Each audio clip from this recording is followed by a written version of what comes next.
بسم اللہ الرحمن الرحیم۔ کیا آپ یہ جاننا چاہتے ہیں کہ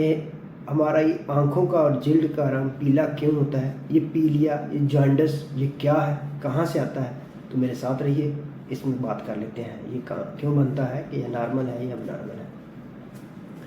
اچھا، پیلا رنگ جو ہے نا، اصل میں یہ بنتا کہاں سے ہے ہمارے جسم کے اندر؟ جب اس کو ہم جان جائیں گے تو پھر دیکھیں کہ آیا یہ نارمل ہے یا اب نارمل ہے۔ ہمارے خون کے اندر سرخ رنگ کے جو خلیے ہیں ان کی نارمل لائف جو ہوتی ہے وہ 120 دن ہوتی ہے۔ 120 دن کے بعد کم و بیش اس سرخ خلیے نے ٹوٹ جانا ہے، اس کی لائف ختم ہو جانی۔ تو اس کو توڑنے پھوڑنے کے لیے جو مالک نے نظام بنایا ہوا ہے، اس کے تحت یہ جب ٹوٹتا ہے تو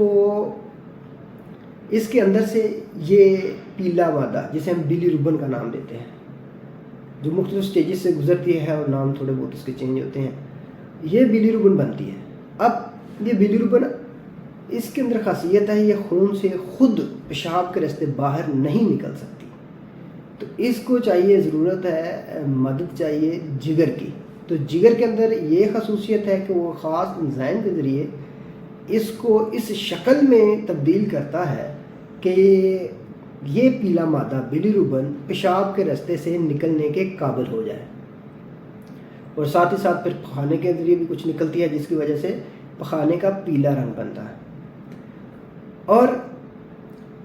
پیلا یعنی یہاں سے ہم نے سمجھ لیا کہ پیلا رنگ جو ہے جسم کا، جلد کا، آنکھوں کا، وہ یا تو اس سے زیادہ ہو سکتا ہے کہ سرخ خلیے کسی بھی بیماری کی وجہ سے یا کسی ٹاکسن کی وجہ سے، کسی میڈیسن کی وجہ سے زیادہ ٹوٹنے شروع ہو جائیں، 120 دن سے پہلے ٹوٹنے شروع ہو جائیں، ان کی لائف کم ہو جائے، تو جگر اس کو اتنی زیادہ بلی روبن کو تبدیل یا کنورٹ نہیں کر پائے گا کہ وہ پیشاب کے راستے سے اس کا اخراج ہو سکے، تو وہ پیلا مادہ بڑھ جائے گا۔ تو دوسری شکل کیا ہو سکتی ہے؟ دوسری شکل یہ ہے کہ ٹوٹ تو سرخ خلیے 120 دن کے بعد ہی رہے ہیں، لیکن جگر کے اندر کہیں یا تو وہ انزائم کا ڈیفیکٹ ہے، یا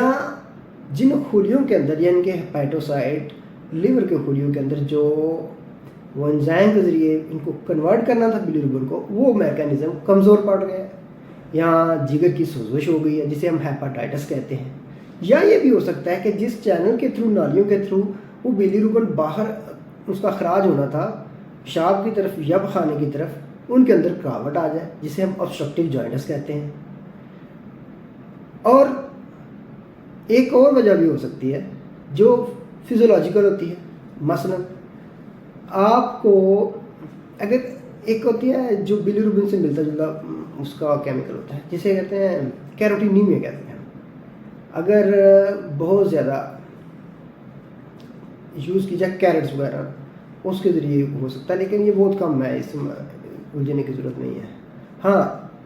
بچوں کے اندر جو ہوتا ہے 2 قسم کا جانڈس ہوتا ہے جب وہ بچہ پیدا ہوتا ہے، فزیولوجیکل جانڈس اور پیتھولوجیکل جانڈس ہوتا ہے۔ اب اس کا ایک موٹا سا کرائٹیریا یہ ہے کہ طریقہ کار، اگر بچے کو پیدائش کے 24 گھنٹے کے اندر پیلا رنگ ظاہر ہو جائے، پلاخڑ آنا شروع ہو جائے، تو یہ پیتھولوجیکل ہے کہ شروع سے ہی ایسا ماں کے پیٹ سے گویا کہ ایسا آ رہا ہے، کوئی RBCs پہلے ہی ٹوٹ رہے ہیں، مسئلہ بن رہا ہے کہیں نہ کہیں۔ اگر یہ 24 گھنٹے کے بعد دوسرے تیسرے دن جا کے پیلا رنگ بچے کے اوپر ظاہر ہو، تو یہ فزیولوجیکل ہے، یعنی کہ ابھی خون کے خلیے تو بچے میں ٹوٹ رہے ہوتے ہیں، لیکن جگر ابھی اس لیول پہ اس کو نہیں آیا ہوتے انزائمز، اور اس کی صلاحیت نہیں ہوتی کہ وہ بلی روبن کو کنورٹ کر سکیں اور ساری وہ جسم میں خراج کر سکیں، اس لیے بچوں کے اندر یہ فزیولوجیکل جانڈس ہوتا ہے۔ مزید اس کے اوپر انشاءاللہ بات کریں گے ہم کہ پیلا رنگ جو ہے، جانڈس، یرکان، وہ خاص طور پہ جو جگر کے اندر ہوتا ہے، کن وائرسز سے ہوتا ہے، ان سے کیسے بچا جا سکتا ہے، کیا ہم اس کے لیے پریونشن کر سکتے ہیں، اگر ہو جائے تو کب ہمیں ڈاکٹر کی ہیلپ کی ضرورت پڑے گی، یہ چیز جاننے کے لیے انشاءاللہ stay tuned, we will talk letter.